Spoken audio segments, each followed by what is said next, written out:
I'd like to call to order the special meeting of the Frankfort Plant Board on Tuesday, October 20th at 5 o'clock. This is a special meeting held pursuant to the Governor's Executive Order. In-person attendance is listed at 10 people pursuant to Executive Order of the Governor. The first item of business is item 2.1, which is a public hearing. I'd like to turn it over to Steve Mason to conduct the public hearing. Okay. This hearing will come to order. My name is Steve Mason. I have been requested by the board to conduct this hearing. With me today are board members and staff of the Frankfort Electric Water Plant Board. We are here to receive comments regarding 1, establishing rates for fiber service, 2, establishing rate advanced video application service, and 3, updating Section 10 of Tariff. This public hearing was advertised in accordance with the regulations for public notifications and appeared in the weekend October the 10th through the 11th, 2020 edition of the State Journal newspaper. To conduct this hearing in an organized fashion, we ask that you register with the secretary if you wish to speak. This hearing will be conducted informally and voluntarily by the Frankfort Electric and Water Plant Board in order to accept comments on the above item. Both oral and written comments will be accepted. Any and all persons present who wish to make a statement will be afforded an opportunity to do so. If you have a written statement to accompany your oral presentation, a copy of the written statement should be provided to the board prior to your presentation. Oral presentations should be limited to no more than 3 minutes. If necessary, I will interrupt and request the presentation to be completed due to this time limit. I may ask questions of any person presenting oral comments where it is necessary to clarify the nature or substance of the comments. The board reserves the right to answer questions at a later date. It is the job of the board to fairly consider various points of view and information. We want public input and involvement, and I hope you do not find our standard procedures restrictive.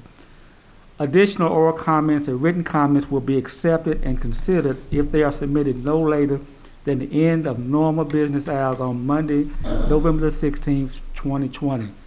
To submit comments, please contact FPB at 352-4372 or on our website at www.fpb.cc. Before we open the floor for comments, Mr. Harvey Couch will provide a summary of the details. Thank you, Mr. Mason.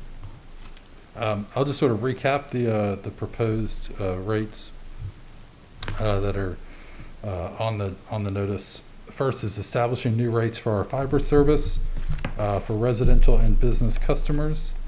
2 new speed tiers on our internet service at 500 megabits download. The first one being 500 megabits download, 250 megabits upload, and the second being 1,000 megabits download and 500 megabits upload.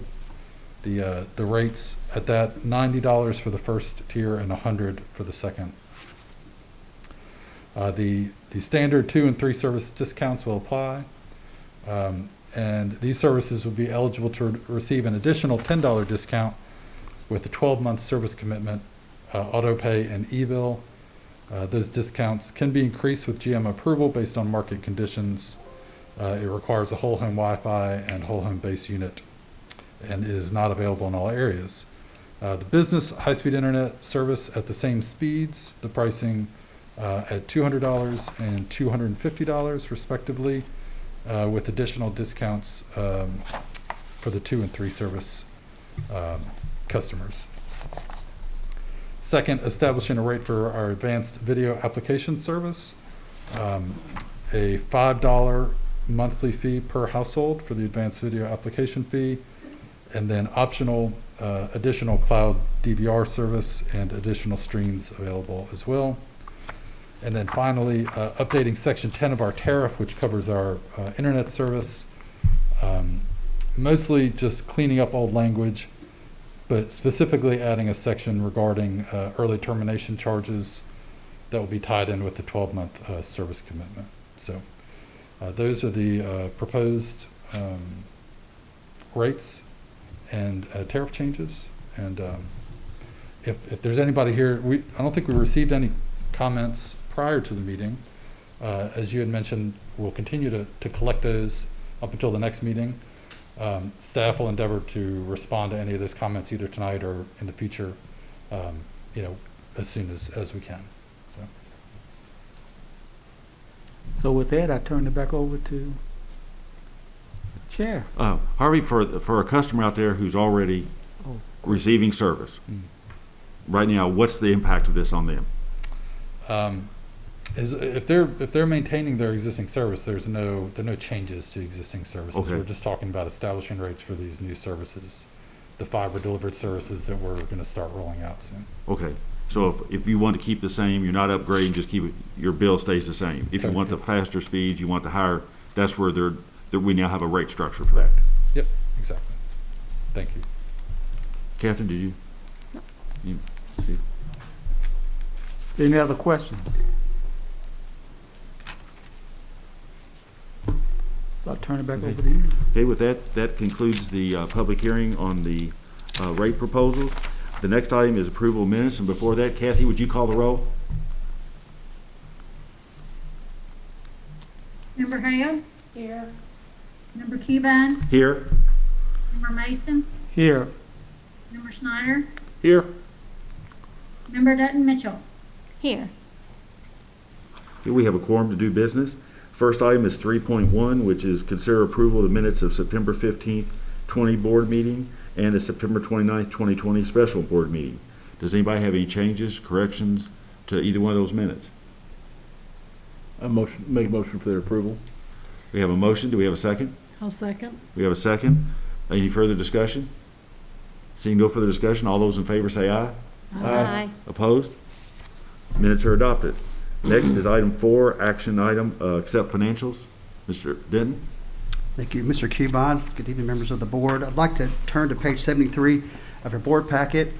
Frankfurt Plant Board is a nonprofit municipal utility with a fiscal year ending June 30, 2020. I'm sorry, fiscal year ending June 30 of each year. So we're looking here at our financials for September 2020. This is 3 months into our fiscal year. So looking at page 73, this is our statement of net position, which is equivalent to a balance sheet for a for-profit entity. As of September 30th, on line 65, you can see the plant board had $90.6 million compared to a year ago of $81.6 million. That's up $9 million for the year-over-year change. You can notice most of that is on our cash and equivalents versus and our investments. When you net those two out, we have been moving cash to the investment category over the year to give us more of a return on our cash. That is, we've built those cash up that has allowed us to invest in some critical infrastructure projects. I think you look at our budget, you'll see that over the next 24 months, we'll be spending close to $35 million in 3 large infrastructure projects with our AMI, water reservoir, and telecom infrastructure reinvestment projects. So that helps kind of understand how we've increased those assets. Looking at our total liabilities on line 130, as of September 30th, 2020 at $90.7 million, almost essentially unchanged at $90.5 a year ago. Total liabilities, you can see when you look at lines 90 through 105, those are our long-term leases, bonds, and notes payable. We paid down $5.2 million year over year, but that was almost offset directly by the increase in our pension liability, which we must book to show our unfunded pension liability that we really don't have any control over. So that is not uncommon for any government entity or anyone having these deferred defined benefit plans. When you take your asset minus your liabilities, you'll see your total net, looking at your net position there on line 160, total net position as of September 30th of just under $99.9 million. When you take assets minus liabilities net position, you get your total, line 165, total liabilities and net position of just over $90.6 million. So you can see our assets and liabilities and net position are up 5% year over year. I'd be glad to talk about any questions or comments you might have on our balance sheet as of September 30th. If you're not, you can see we're pretty solid as we sit for the end of September 30th. Looking at page 74, I'd like to move over to our cash and investment schedule. Looking at line 80, total restricted and unrestricted cash of $10.2 million.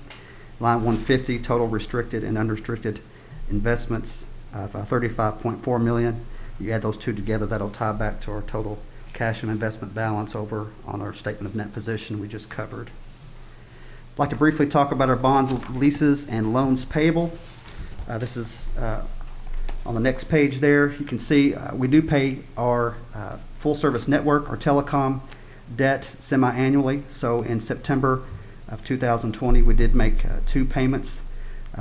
Started the year out at $31.6 million in loans, leases, and bonds payable, paying down $687,500, bringing our September balance on those to just over $30.9 million. So we'll continue to pay those down over the year, and a good trend there.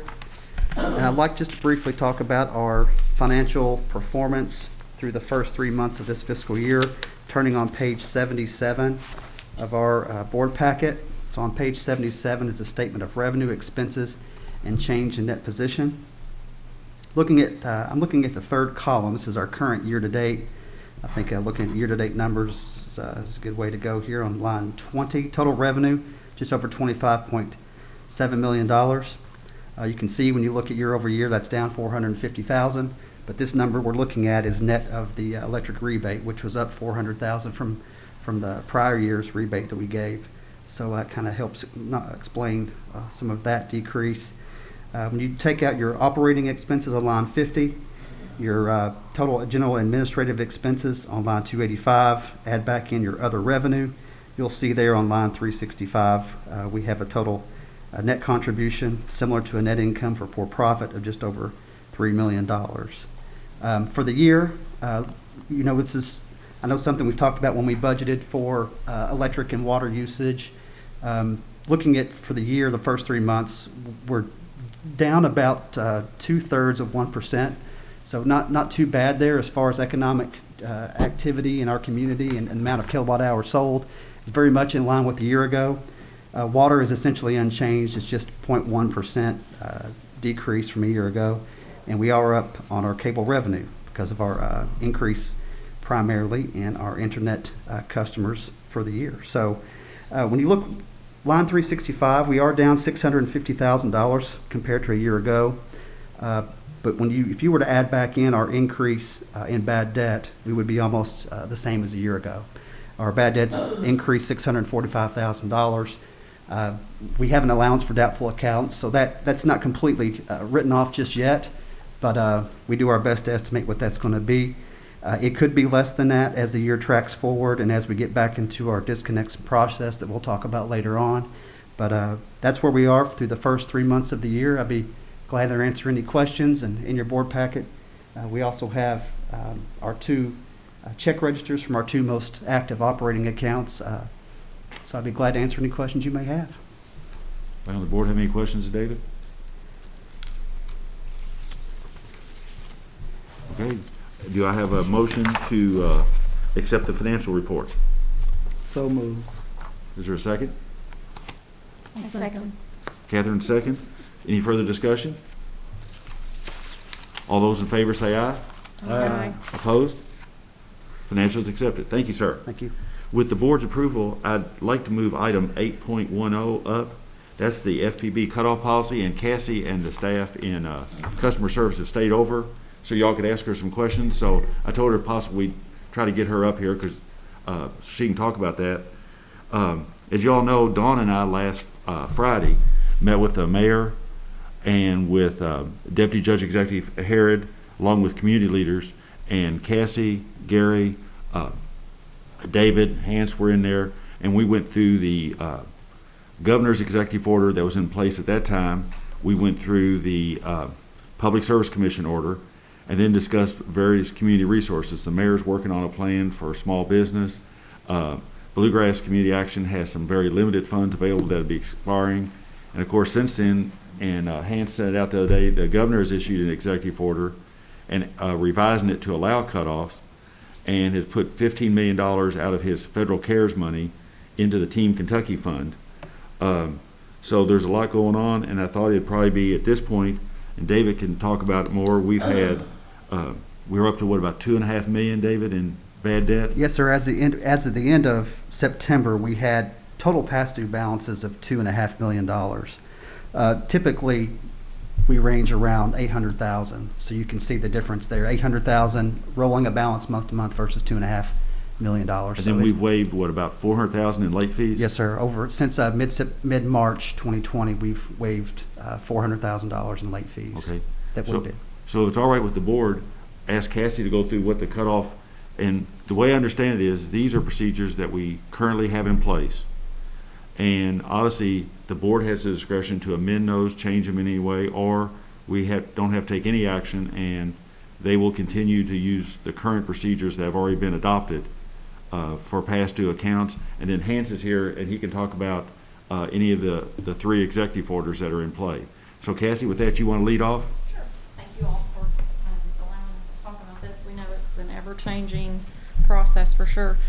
The normal cutoff process happens every month, twice a month. We have 2 billing cycles, 1 and 2. They get their regular bill, they get a second notice, and then we give them additional time and a disconnect occurs. It's approximately every other week throughout the month. So normally around the 6th, we do a disconnect, and around the 20th, we do a disconnect. The last one we did would have been January of this year due to weather.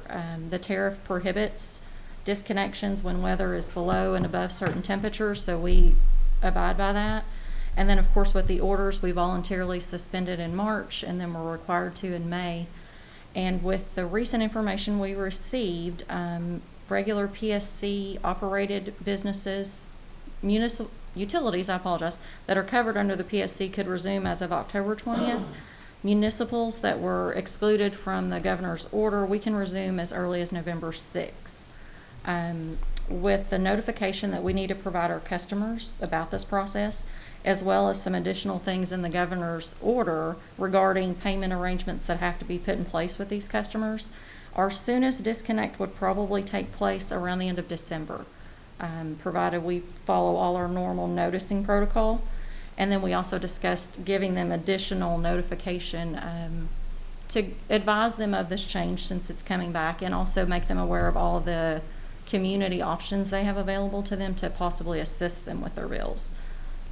We also discussed allowing people, the governor's order requires a minimum of a 6-month payment plan with every customer with a past due balance during a certain time frame.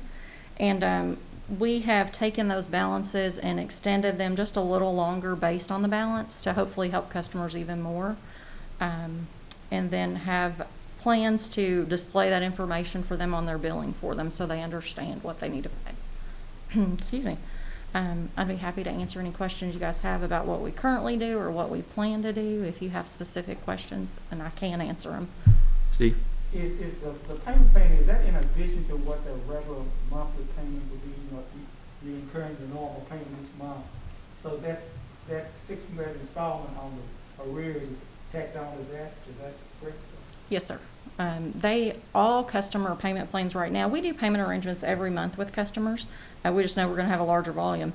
But currently, and the way this plan will work also, is you'll be required to pay your current monthly charges plus X amount towards your arrearage, and that arrearage will be split equally over however many months you fall into based upon your balance.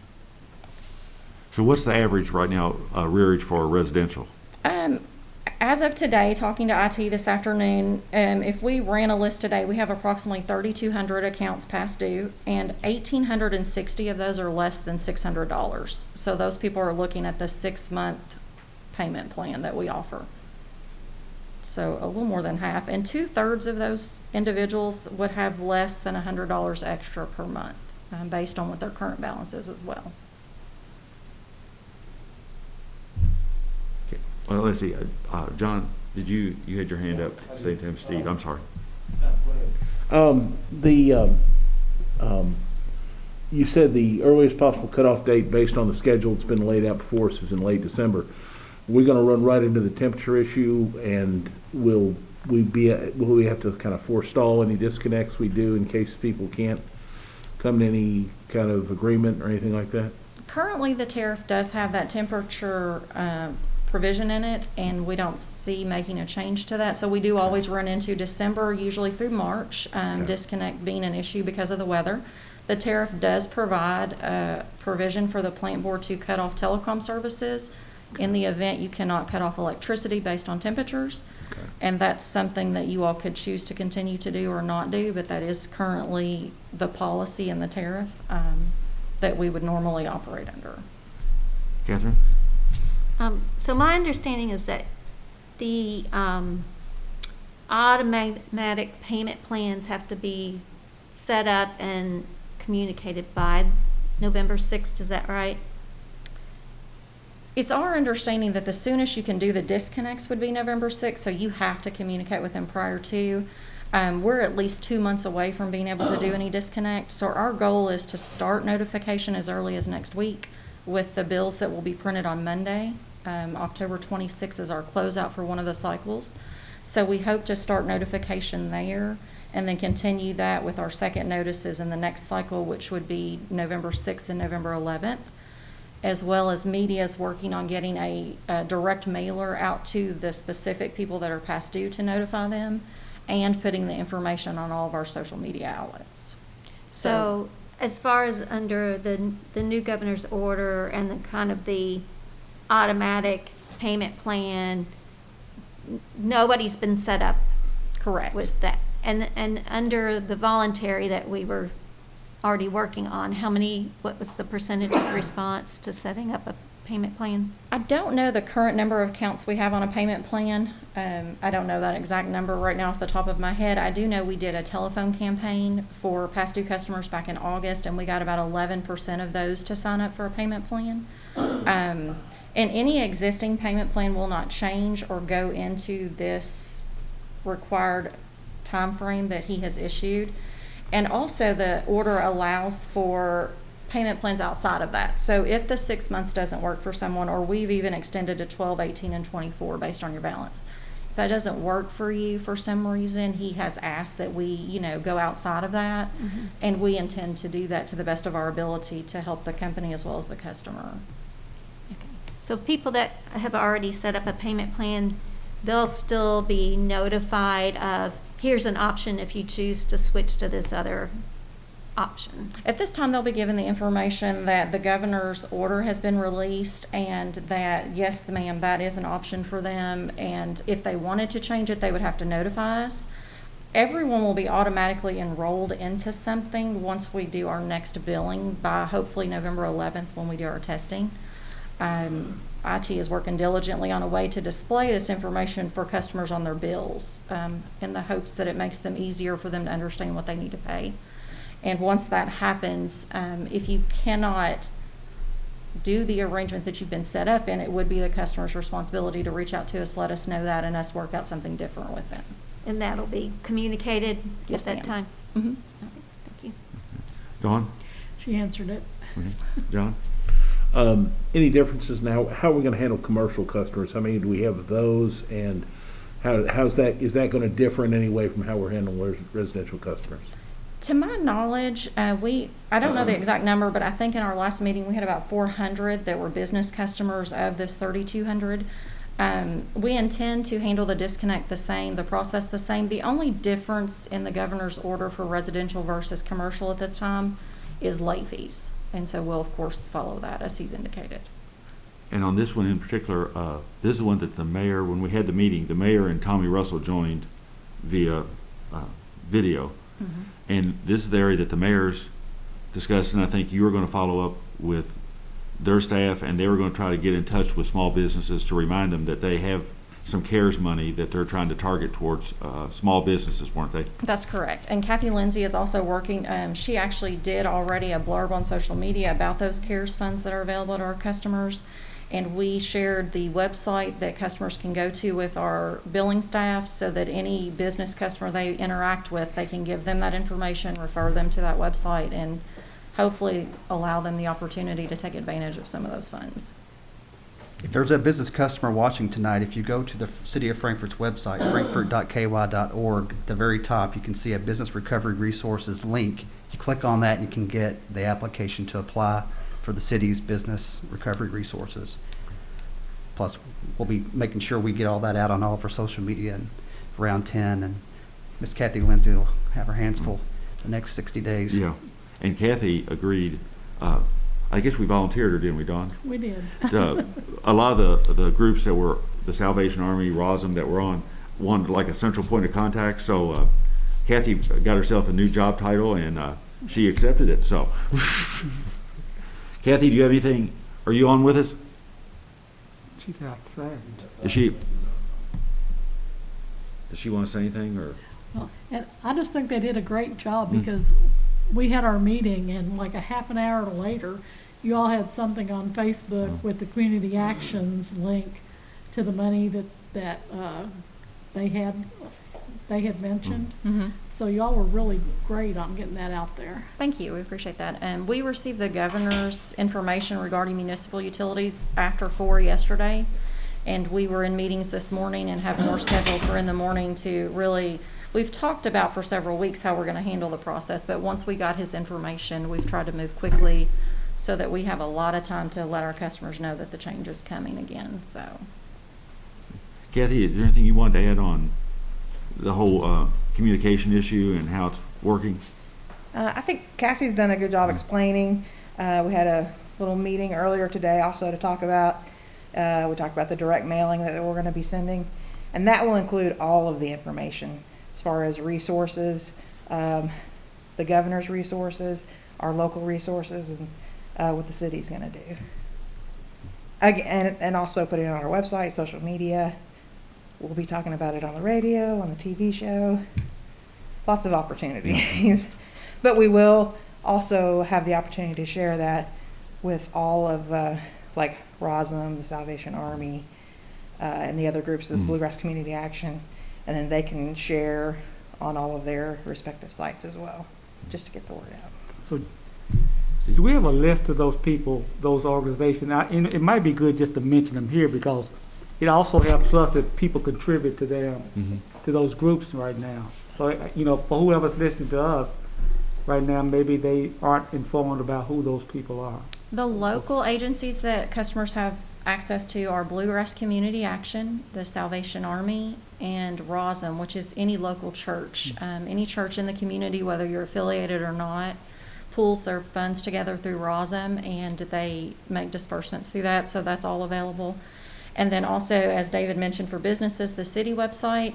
And then just recently, I think it was KMUA, David, that sent us a list of more statewide agencies.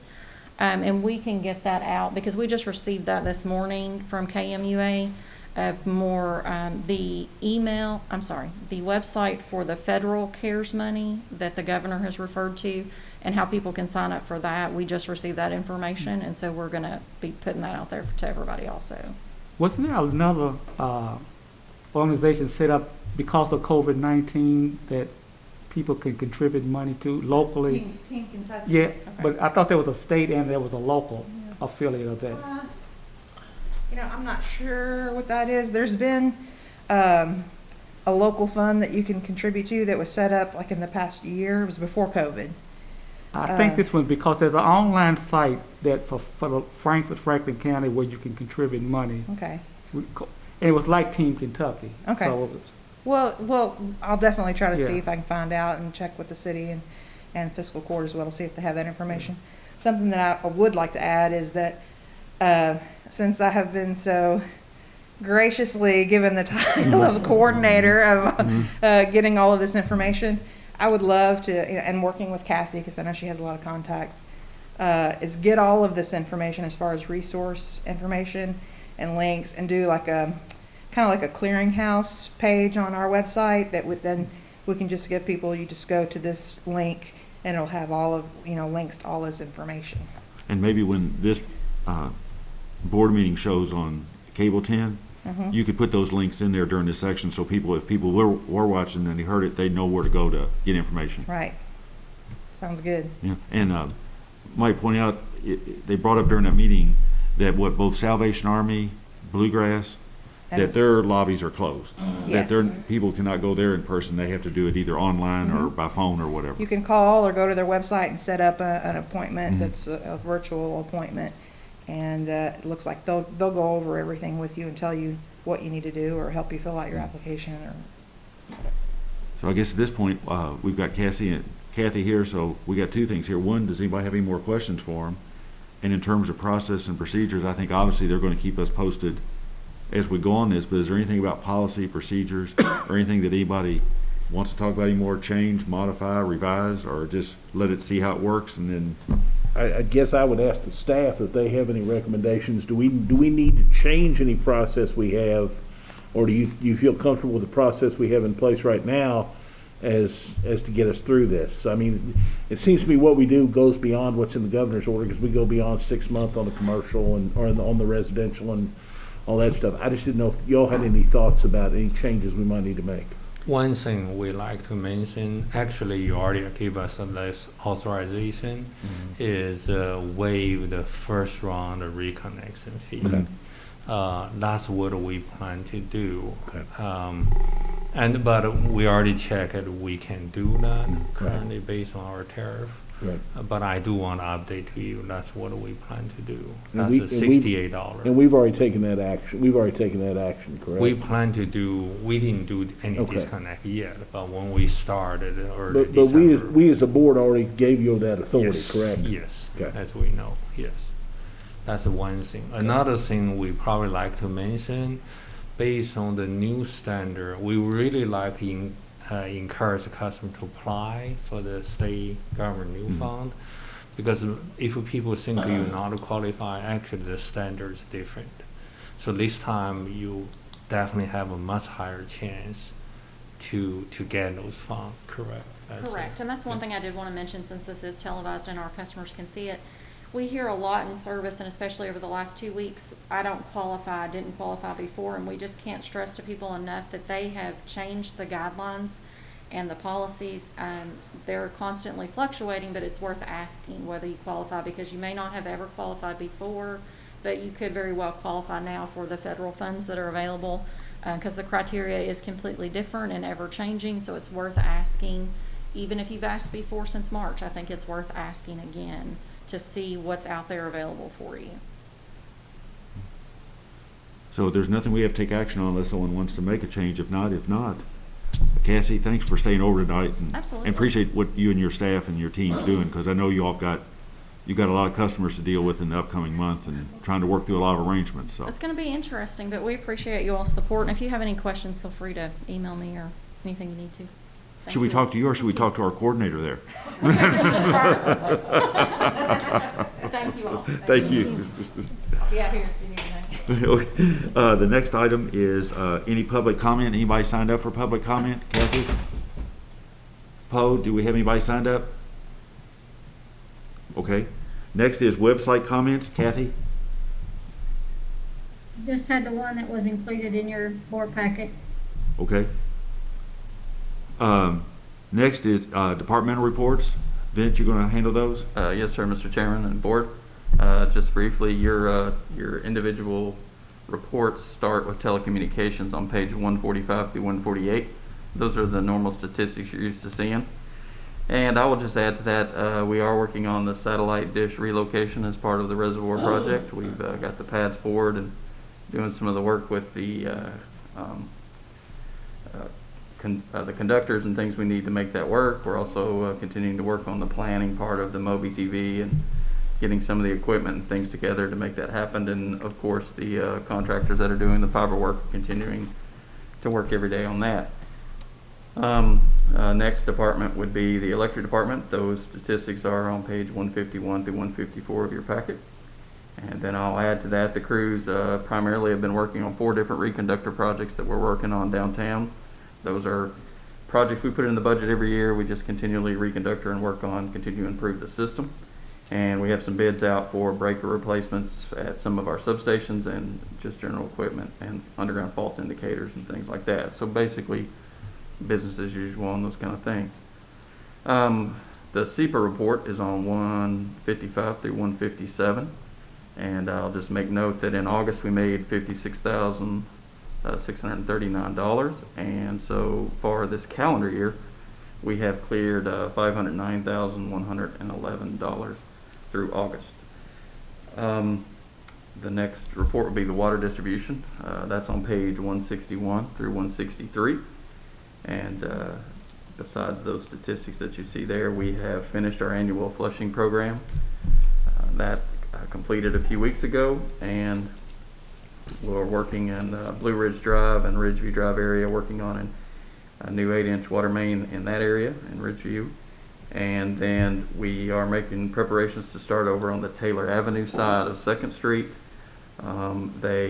As we started work down there on the very first day on 2nd Street, we got into the old trolley tracks that were buried, and so the state came in and they're working with the contractor to remove that material, so we've gone down to the other end to work on that. So we are continuing to progress on that project, just in a little different order. And last but certainly not least would be the water treatment plant. That's report is on page 165. And for September, they treated 221.516 million gallons, averaging 7.38 million gallons a day. And then the rainfall for the month up until last night was 1.62 inches. They were 2.3 below normal, but I think we took care of that last night. So I think we got around 3 inches. So we also were able to, distribution was helping out, but we've cleaned out 2 of the residuals lagoons that are down there. Residuals from the process of treating the river water, those have been cleaned out. So that's kind of what we've been doing. Again, generally business as usual, and I'll be happy to answer any questions you have or any specifics that you have on the departments. If not, I appreciate it. You mentioned, our 3 big projects: reservoir, fiber to the home, and AMI. AMI, yes, sir. How are we proceeding on the 3 big ones? The reservoir project, again, we're doing the preliminary things to move those items out of the way. We're still working through the details of the design details of the actual nuts and bolts of the reservoir itself. They have been meeting, as you're aware, with the neighborhood on landscape. I think Ms. Hale's been involved in that.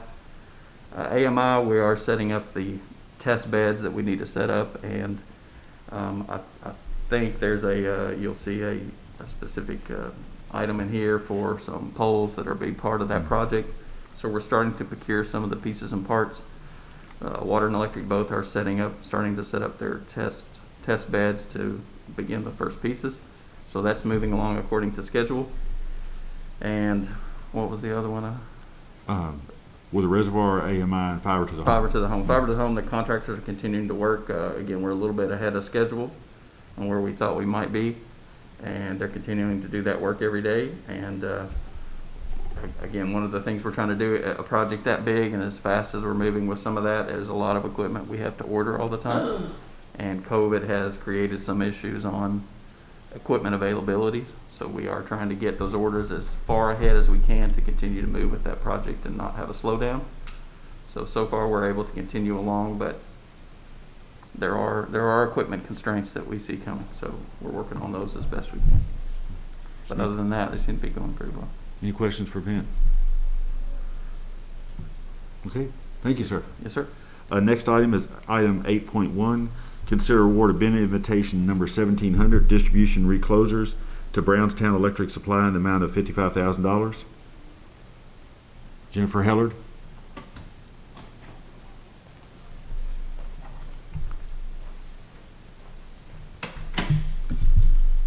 Hello. Staff prepared a bid invitation for distribution reclosers. These items are kept in FPB's inventory and need to be replaced periodically. Orders for reclosers depend on new development and the replacement of bad reclosers. We sent the bid invitation to 10 vendors and 6 responded. They evaluated all the bids and staff recommends awarding to Brownstown Electric Supply. They're the lowest bidder meeting specifications. And the tab sheet is attached. Any questions for Jennifer? If not, do I have a motion? So moved. Do I have a second? Second. Motion and a second. Any further discussion? All those in favor say aye. Aye. Opposed? Bid approved. You want, Jennifer, while you're up, you want to go on and do 8.3? Okay. Consider award of bid invitation 1703, price contract for common scope multi-port services, terminals, MSTs to power and telephone supply in the amount of $291,950.35. MSTs are multi-port service terminals. They're used for the telecoms fiber to the home project. They provide a hardened connector interface for installers to connect the service drops to the distribution fiber. It reduces the amount of the fiber splicing that's needed, labor that's needed. We have been placing orders for these just as needed, but with COVID and every other company also placing orders for these, the lead times started getting longer and longer, and we're up to about 6 to 8 months right now on waiting on orders. They're expected to reach a year wait time by the end of this year. So what we had to reach out to some vendors to determine a better solution of getting what we need for running out. We set the bid up. It gives us the ability to get pricing for what we anticipated to use for the remainder of this fiscal year and then through next one. The vendor we will place one large order. They will stock that and warehouse it for us, and we pull from that stock as needed. So once they get the initial stock order, we will not have as long of wait times because our stock will be there. And it also allows us to, place that order using bulk pricing. We can't place that large of an order now because we don't have the space to keep those if they all came in.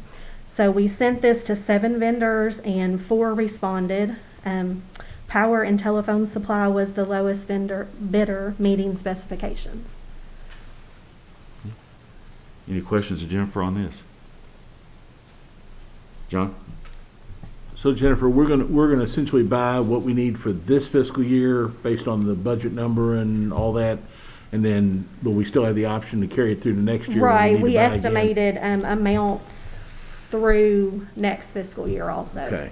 Okay. But the amount we have on the bid sheet is for both years? Right. Okay. We could possibly need more. Right. Because I think you all are coming up with a new plan but Maybe, yeah, that's based on what we anticipated now. And is this in line with what we expected to pay in the budget? Yeah, we already purchased them, so Okay. we've already budgeted with the previous prices. Okay. No, that's it. Thank you, Mr. Chairman. Any further questions? Okay, do you have a motion? So moved. Second? Second. All those in favor say aye. Aye. Opposed? Bids approved. Item Thank 8.2, you. consider award of bid invitation 1702 for AMI steel poles to Cape Electrical Supply in the amount of $106,500. Travis. Travis is ready, isn't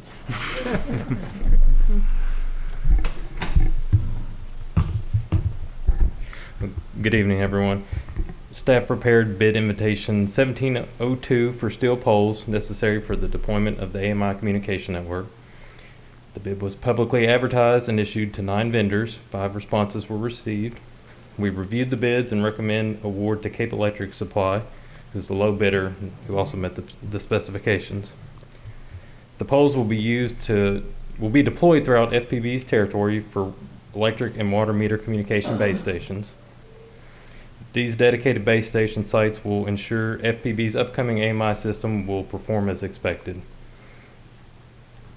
The tower locations will be chosen, or largely have been chosen, based on the system topography, the meter diversity, and the ability to access these pole locations. The purchase of these poles is included in the electric department's AMI budget, which is for this year $1.4 million. Happy to answer any questions. Any questions for Travis? Yes. I'm just curious, there's Cape 1, 2, and 3. They submitted different, so Cape is a distributor. They submitted 3 different manufacturers. So this was one of their 3 separate submissions. This one happened to be the lowest price. Is there any difference in quality?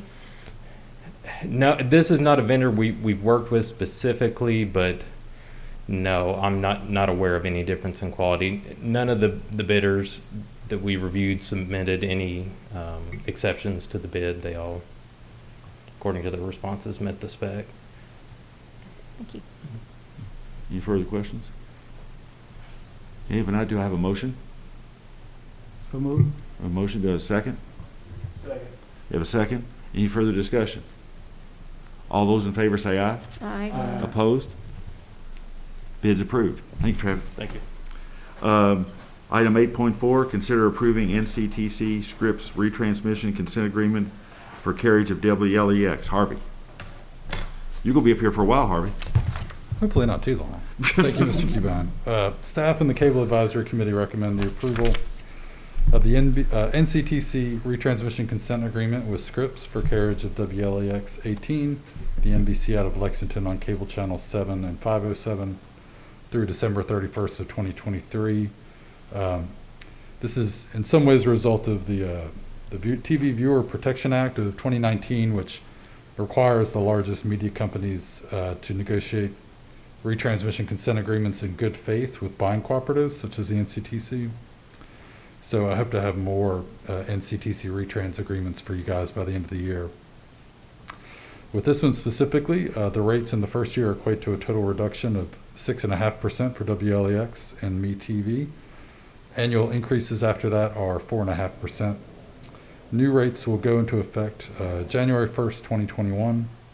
Currently, WLEX is the only NBC affiliate carried by FPB, as we were unable to come to terms with Wave 3 from Louisville back in 2017. This agreement requires FPB carry 3 multicast stations from LEX. Currently, we only carry the one, MeTV. We're working directly with Scripps to see if we can get a side letter to allow us some additional time to launch these channels, but I think technical staff is confident that we can meet the requirements of this agreement, but I think we prefer to have just a little bit more time to do it.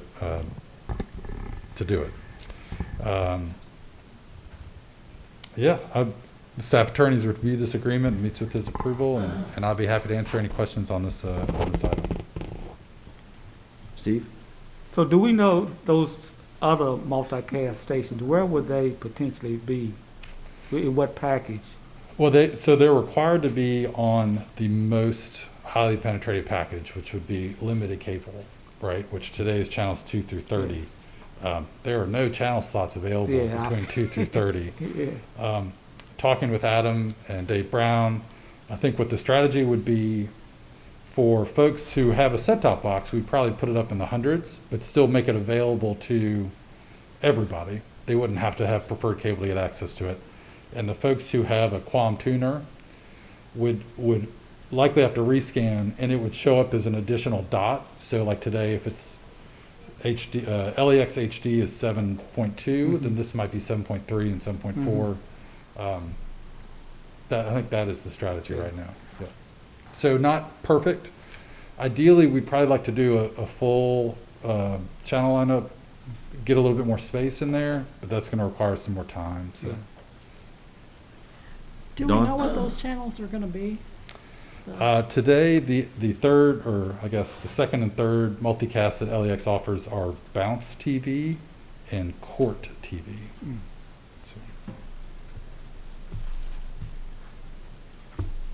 Any further questions of Harvey? Hey, do I have a motion? So move. Second? Second. Any further discussion? All those in favor say aye. Aye. Opposed? No? Adopted. Harvey, consider approving outdoor channel renewal. Item 8.5. Thank you. Staff and the Cable Advisory Committee recommend approval of the outdoor channel renewal. This is an NCTC agreement with a term through September 30th of 2025. The first year's rate reset is just under 1/10 of a penny, and year-over-year increases are the same. The increases were anticipated. No increase to the classic cable rate will be required. This channel is available on FPB Classic Cable, and it's the home of outdoor action and adventure, as they say. No additional carriage requirements or obligations are included in this agreement, and it's been reviewed by the staff attorney, and meets with his approval, and I'll be happy to answer any questions on this item. I just out of curiosity, how popular is both the outdoor channel and the fishing one that comes up next? Yeah, so the outdoor channel is, I think it's a little below sort of midpoint of the classic cable channels. The fishing network, we don't have a ton of subscribers to our sports package, and so the numbers are a little skewed. But it's middle of the pack of the sports tier channels, the 8 or 10 channels there. Thanks. Sure. Any further questions? Okay, do I have a motion for the outdoor channel renewal? A second? Second. A second? Any further discussion? All those in favor say aye. Aye. Opposed? Approved. Item 8.6, consider approving World Fishing Network renewal. Harvey? Thank you, sir. Staff recommends approval of the World Fishing Network renewal. This is an NCTC agreement with the term through November 30th of 2025. We're getting a rate reset, a reduction of approximately 60% on this agreement. Year-over-year increases are just over 2% annually. Those increases were anticipated, and there's no increase to the Sports Plus rate required. It's available again on that optional Sports Plus tier. We have VOD, TVE, and start over look-back rights, and no additional carriage requirements or obligations are included in this agreement. It's been reviewed by the staff attorney, meets with his approval, and I'll be happy to answer any questions on this item. Any questions regarding this item? If not, do I have a motion? So moved. Second? Second. Okay, we have a motion and a second. Any further discussion? All those in favor say aye. Aye. Those opposed? Approved. Thanks, Harvey. Consider approval of Vintegra as the PBM or Pharmacy Benefit Manager for FPB's health plan. Nichelle and Lisa Strine. Good evening, Mr. Chairman and members of the board. First, I would like to welcome Lisa Stam. She is our consultant with Cheryl Morgan. She'll be here to answer any questions that you may have. Staff recommends a change to FPB's current pharmacy benefit manager. The pharmacy benefit manager processes and pays claims for prescription drugs for FPB's health plan. Cheryl Morgan has evaluated proposals from 3 alternative pharmacy benefit managers. This analysis is included in the details section. Based on this evaluation, staff recommends Vintegra because the firm is the only pharmacy benefit manager that uses acquisition cost pricing. Under this pricing model, the price the plan pays for the drug is also the same price that the pharmacy pays. The pharmacies receive higher dispensing fees. However, the savings are offset with the increase in the savings will offset the increase in the dispensing fees. Consequently, staff asks that the board move to authorize staff to take any necessary actions to retain Vintegra as the pharmacy benefit manager for FPB's health plan effective 1/1 of 2021. Lisa and I will be happy to answer any questions you may have. And who's our current PBM? Health Smart. Okay. And so this was because it's a change in terms of how we pay, right? We're paying based on actual drug costs plus a higher dispensing fee, right? Currently, offsetting that we're getting a lower price on the product offset by a change in dispensing. Is that correct? correct. And is the assumption, either Michelle or David, that from a cost standpoint, is this about break even as our current PBM, or do we have a feel for what this changes? Lisa, are you able to respond to that question? Did you hear Mr. CUBINE? We actually expect to see some savings from this change, even after the higher dispensing fees. The claims cost that you'll receive through acquisition cost indexing with Vintegra would represent a net savings to the plan overall. And this is one, I think I'd asked a question earlier in the show when the draft agenda, and maybe this is something you and David could work on, because we're going to be rebidding the audit contract for the regular audit of FPB. Just staff. And as part of that, to talk with whoever we select as the auditor when it comes before the board, to make sure if there's possible, because PBMs and claims processing is a huge issue. The state auditor's office has a lot of experience in this because they do the audit on Medicaid pharmacy benefits. And maybe this is something that we at least could do some spot check or whatever, include in the sample or whatever for the new audit contract. Because this is a huge item for us, it's a huge item for any healthcare plan, so. Correct. Any questions? John? Yeah, I've got one. There seems to be a wide discrepancy in rebate amounts between the 4 plans. Mhm. What accounts for those, for that discrepancy? Yes, different pharmacy benefit managers have different negotiated arrangements with manufacturers for rebates. And so each one brings a slightly different rebate proposal to the table. And that's particularly, John, what I was talking to Michelle, that the rebates issue has always been a huge issue for the state Medicaid program because, you know, they're a multi-$100 million pharmacy program, so that's just something we ought to be aware of. Timing of it, when we get it. And they could, How yeah. fast we get them, how it's reconciled. Yeah, okay. Thank you, Mr. Chairman. Catherine? Is there any impact on employees with this change? No, no. No, ma'am. Same pharmacies to be participating, same formulary. Correct. Well, John, excuse me, can I Sure. just say that's the point. The formulary would be Ventegra's formulary versus HealthSmart's. There may be some differences in the formulary, but even if you stay with the same pharmacy benefit manager, formularies typically change on January the 1st anyhow. So there's no guarantee that your current formulary is going to be the same on January the 1st as it is today. So that's really the only impact to employees, other than they'll have to get a new ID card, which they would probably get anyhow in January because there's usually something about the plan that requires a new card. But there's no change to the co-pays. All of the same drugs will be covered. The only change might be, you know, maybe a drug moves from one tier to the other under the new formulary, but that could happen, like I said, with HealthSmart also. John? Will Michelle, will we still have to do the same issue we've done with the different pharmacies as to the increased price? I can't remember. I don't use that is it I don't know if it's Walgreens or CVS or the 2-tiered pricing system based on the drug. Will that still carry over? Yes, we would continue to have a higher copay for Walgreens and Rite Aid, so that's not going to change. Okay, thank you. And that was one of the recommendations that will help with the savings. And we had already done that for the 2020 plan year. Any other questions? Okay, do I have a motion? So moved. Second? Second. Okay, any further discussion? All those in favor say aye. Aye. Those opposed, no. It's approved. Thanks, Michelle. Thanks, Lisa. Thank you, Lisa. You're welcome. Consider approving the third addendum to the Georgetown contract, David Billings and Hans Price. Here comes Mr. Billings to the door.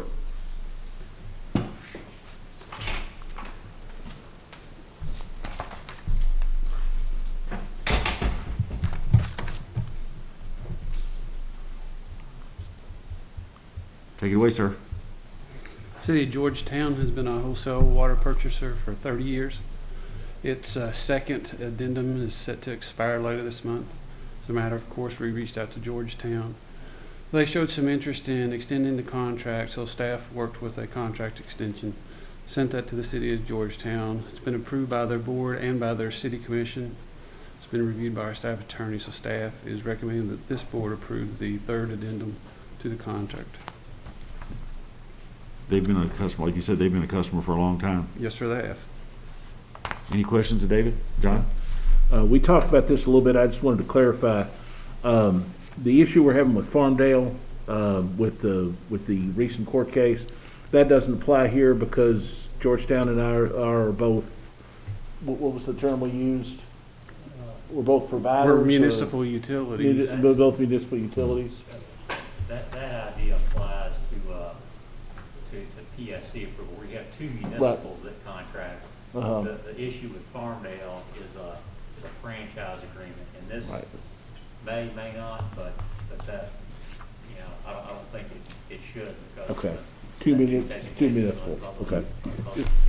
Okay. And my opinion is we should move forward with this, even if that does become a talking point. Right. Yeah. Okay. Absolutely. Okay. Any other questions to David? Okay, do you have a Catherine? So this just maintains the same rate they've been paying essentially for the last 3 years? No, ma'am. Rate is not part of contract law. Okay. It's delivery, terms of delivery, and those things, water quality. Our rates are set when this board, we'll do a cost of service study, and if our rates need to go up, we'll come to this board, and this board will approve the rates. So the rates that any of our customers pay are not set by any contract. They're set by the tariffs that are approved by this board. Okay, thank you.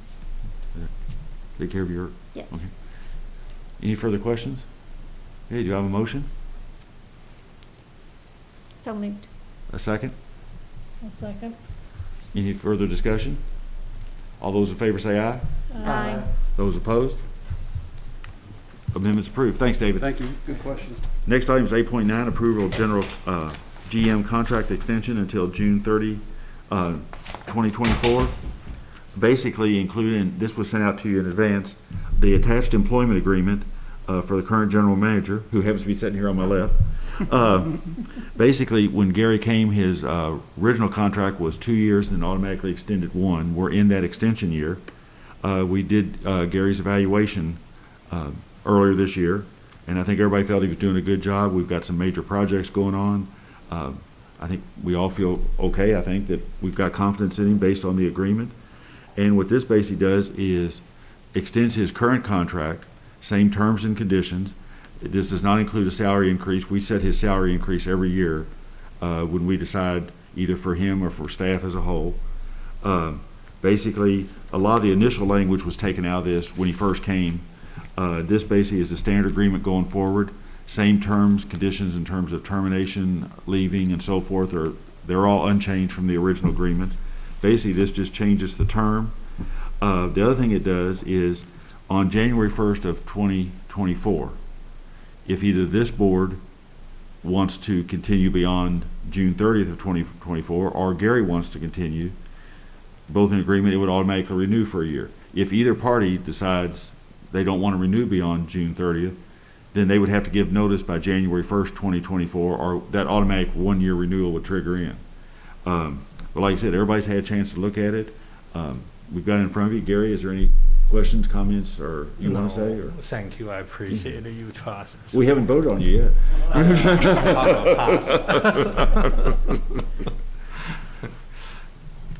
But I think Gary did. He came in, at a time and has done a lot of good work. And like I said, it's we need to give him some certainty going forward, and we're in that last extension year. So this would basically take him through that period. Like I said, there's anything anybody wants to change. If not, if everybody feels comfortable with it, do I have a motion? So moved. Second. Okay. Got a motion, multiple seconds. Vote right there. Any further discussion? Okay. All those in favor say aye. Aye. Those opposed? Yay. Contract's approved. Thank you, Mr. General Manager. We've already done item 8.10. Next one is item 9, information item, General Manager comments. No, I don't have any, but we do have certain CUBINE issues. Right. Yes. One thing I just might mention is you all probably saw that the City Commission is going to be, I think the mayor directed them to prepare 2 proposals on staff salary increases for the city. Mm-hmm. What, a 1 and a 1.5? Right. Is that what it was? Mm-hmm. And so the city has not taken action on it. And if everybody remembers, when we adopted the budget, we adopted that whatever the city grants, mm-hmm. that we would automatically also adopt the same raise. So our staff's raise is scheduled for January 1st. So we won't have to take any further action. Whatever the city adopts, we would basically adopt for our employees also. So I just wanted to point that out. There's no action required because we already voted on it as part of the budget. So I did want to point that out. Any old or new business to bring up? Okay. Mr. Chairman, if you're ready to move, I'd like to move that the board enter into closed session pursuant to KRS 61.8101C, discuss pending litigation regarding depancaking matters and a subcontractor lien claim. Mm-hmm. Do we have a motion? Do we have a second? Second. You have a second? All those in favor say aye. Aye. Opposed? We're in closed session.